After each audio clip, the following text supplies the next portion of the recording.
दैत्यराज बाणासुर ने भगवान शिव की घोर तपस्या कर उनसे सहस्त्र बाहु और महाशक्तिशाली होने का वर प्राप्त किया था। इसके साथ ही उसने भगवान शिव से ये भी मांगा था कि जब कभी भी उसे आवश्यकता हो तो महादेव स्वयं उसकी सहायता के लिए आएं। इसी बाणासुर के कारण एक बार भगवान शिव और श्री कृष्ण में युद्ध छिड़ गया था और ऐसा भयंकर युद्ध देख समस्त ब्रह्मांड के प्राणी कांप उठे थे। क्या श्री कृष्ण देवों के देव महादेव को पराजित कर सके थे? इस प्रश्न का उत्तर आपको इस कथा के अंत में मिलेगा। हमने इस कथा को शिव तथा भागवत दोनों ही संस्करणों से लिया है और दोनों कथाओं में क्या अंतर है उसका विश्लेषण भी किया है। शिव पुराण श्री रुद्र संहिता पंचम खंड के अनुसार श्री कृष्ण के पोते अनिरुद्ध और बाणासुर की बेटी उषा आपस में प्रेम करते थे। एक समय जब अनिरुद्ध उषा से मिलने उनके नगर में पहुंचे थे तो बाणासुर ने अपनी माया शक्ति का प्रयोग कर अनिरुद्ध को बंदी बनाकर उसे कारागार में डाल दिया। 4 महीने बीत गए परंतु अनिरुद्ध का कहीं पता न चला। एक दिन नारद जी ने आकर अनिरुद्ध का सारा समाचार सुनाया। तब श्री कृष्ण और बलराम जी के साथ उनके अनुयायी सभी यदुवंशी ने 12 अक्षौणी सेना के साथ व्यूह बनाकर चारों ओर से बाणासुर की राजधानी को घेर लिया। बाणासुर भी 12 अक्षौणी सेना लेकर नगर से निकल पड़ा। जब भगवान शिव ने अपने परम भक्त बाणासुर पर संकट को आते हुए देखा तो वे स्वयं श्री कृष्ण से युद्ध करने के लिए आ गए। भगवान शंकर वृषभराज नंदी पर सवार होकर अपने पुत्र कार्तिकेय और गणों के साथ रणभूमि में पधारे थे। भगवान श्री कृष्ण ने अपने शारंग धनुष से तीखी नोक वाले बाणों से शंकर जी के अनुचरों भूत प्रेत डाकिनी बेताल विनायक प्रेतगण पिशाच कूष्मांड और ब्रह्म राक्षसों को मार मार कर खदेड़ दिया। शंकर जी ने भगवान श्री कृष्ण पर भांति भांति के अनगिनत अस्त्रों शस्त्रों का प्रयोग किया किंतु भगवान श्री कृष्ण ने उन्हें अपने अस्त्रों से शांत कर दिया।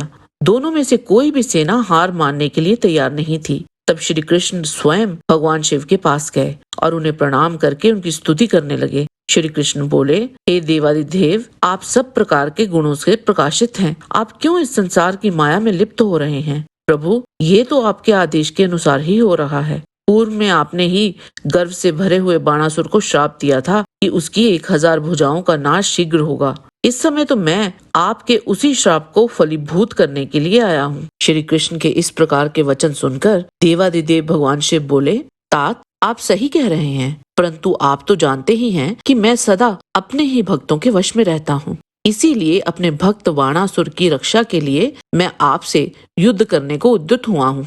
आपको भी अपना कार्य पूर्ण करना चाहिए और श्राप को भी पूरा करना चाहिए। इसीलिए दैत्यराज बाणासुर से युद्ध करने से पहले आप मुझे जृंभणास्त्र नामक शस्त्र द्वारा मोहित कर दीजिए, फिर अपने कार्य को पूरा कीजिए। इसके बाद भगवान श्री कृष्ण ने जृंभणास्त्र से महादेव जी को मोहित कर दिया और वे संग्राम भूमि में ही सो गए। तब दैत्यराज बाणासुर अपने रथ पर बैठकर श्री कृष्ण से युद्ध करने के लिए आया। दोनों पक्षों में काफी समय तक युद्ध चलता रहा। बाणासुर की वीरता से सारी कृष्ण सेना भयभीत होने लगी। बाणासुर ने देखते ही देखते संपूर्ण यादव वंश को मूर्छित कर दिया। यह दृश्य देखकर श्री कृष्ण अत्यंत क्रोधित हो उठे और उन्होंने हाथों में परम दिव्य सुदर्शन चक्र उठा लिया और दैत्यराज बाणासुर की भुजाएं लकड़ी की तरह काट डाली। जब बाणासुर की केवल 4 भुजाएं ही शेष थी तब क्रोधित हुए श्री कृष्ण ने सुदर्शन चक्र द्वारा बाणासुर का सिर काटना चाहा। उसी समय भगवान शिव मोह निद्रा से जाग गए और बोले, हे देवकी नंदन, मैंने आपको बाणासुर की भुजाओं को काटने की ही आज्ञा दी थी। यह मैंने अपने इस भक्त के गर्व को तोड़ने के लिए किया था। अपने भक्तों की सदा रक्षा करना मेरा धर्म है। इसीलिए अब बाणासुर के वध की इच्छा त्याग दीजिए। बाणासुर की पुत्री उषा और आपके पौत्र अनिरुद्ध एक दूसरे के होकर जीना चाहते हैं। इसीलिए उन दोनों को विवाह के पवित्र बंधन में बांधकर आप अपने साथ द्वारका ले जाइए। यह कहकर भगवान शिव ने बाणासुर और श्री कृष्ण में मित्रता करा दी और स्वयं वहां से अंतर ध्यान होकर शिवलोक को चले गए। तब बाणासुर श्री कृष्ण को आदर सहित अपने महल में ले गया और वहां उनका बहुत आदर सत्कार किया। तत्पश्चात शुभ मुहूर्त में अपनी पुत्री उषा और श्री कृष्ण के पौत्र अनिरुद्ध का विवाह संपन्न करा के उन्हें अनेक बहुमूल्य रत्नों और हीरे जवाहरातों के साथ विदा किया।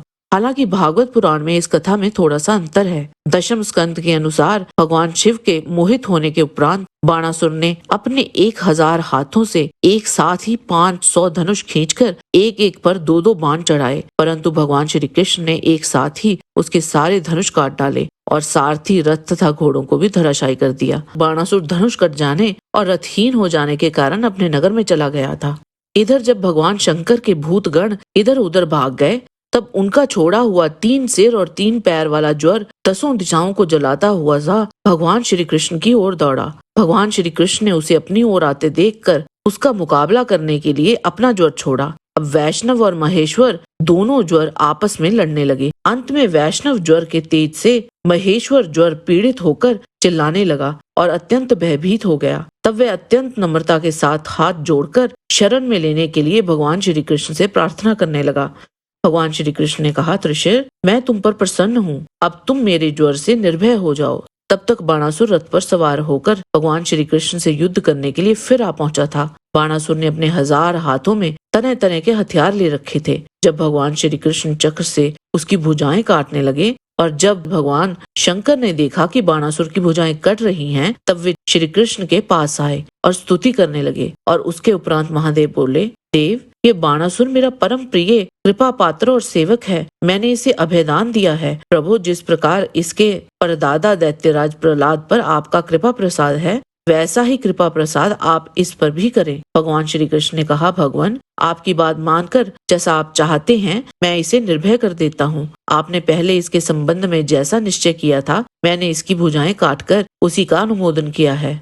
मैं जानता हूँ कि बाणासुर दैत्यराज बाली का पुत्र है, इसीलिए मैं भी इसका वध नहीं कर सकता, क्योंकि मैंने प्रहलाद को वर दे दिया है कि मैं तुम्हारे वंश में पैदा होने वाले किसी भी दैत्य का वध नहीं करूंगा। इसका घमंड चूर होने के लिए ही मैंने इसकी भुजाएं काट दी हैं। श्री कृष्ण से इस प्रकार अभयदान प्राप्त करके बाणासुर ने उनके पास आकर धरती में माथा टेका, प्रणाम किया और अनिरुद्ध को अपनी पुत्री उषा के साथ रथ पर बैठाकर भगवान जी के पास ले आया। इसके बाद भगवान श्री कृष्ण ने महादेव जी की सम्मति से उषा और अनिरुद्ध जी को एक अक्षौणी सेना के साथ आगे करके द्वारका के लिए प्रस्थान किया। भागवत और शिव पुराण दोनों में इस कथा का वर्णन है। कुछ भाग को छोड़ दें तो दोनों का निष्कर्ष एक सा ही निकलता है, क्योंकि नारायण अवतार श्री कृष्ण और भगवान शिव में कोई अंतर नहीं और किसी को भी इनमें अंतर निकाल कर उनका अनादर नहीं करना चाहिए। इस युद्ध में इन दोनों में किसी की हार और जीत नहीं हुई है, बल्कि धर्म ने अधर्म को परास्त किया था। बाणासुर का शक्तिशाली होने का घमंड तोड़ना अति आवश्यक था। भगवान शिव और विष्णु जी कभी भी एक दूसरे को अलग रखकर नहीं देखते। दोनों एक दूसरे को अपना आराध्य मानते हैं। दोनों पुराणों की घटनाएं अलग अलग कल्प में घटित होने के कारण उनमें अंतर आता है, परंतु ये दोनों ही कथाएं सत्य हैं। जय श्री कृष्ण, जय भोलेनाथ। आज के वीडियो में बस इतना ही। आशा करते हैं कि आपको हमारा ये वीडियो पसंद आया होगा। कृपया इसे लाइक और शेयर अवश्य करें। किसी भी प्रकार की त्रुटि के लिए आप सबसे क्षमा याचना करते हुए आपसे निवेदन है कि प्रेम पूर्वक परमपिता परमात्मा को मन में धारण करें और बोलें, वैदिक सनातन धर्म की सदा ही जय।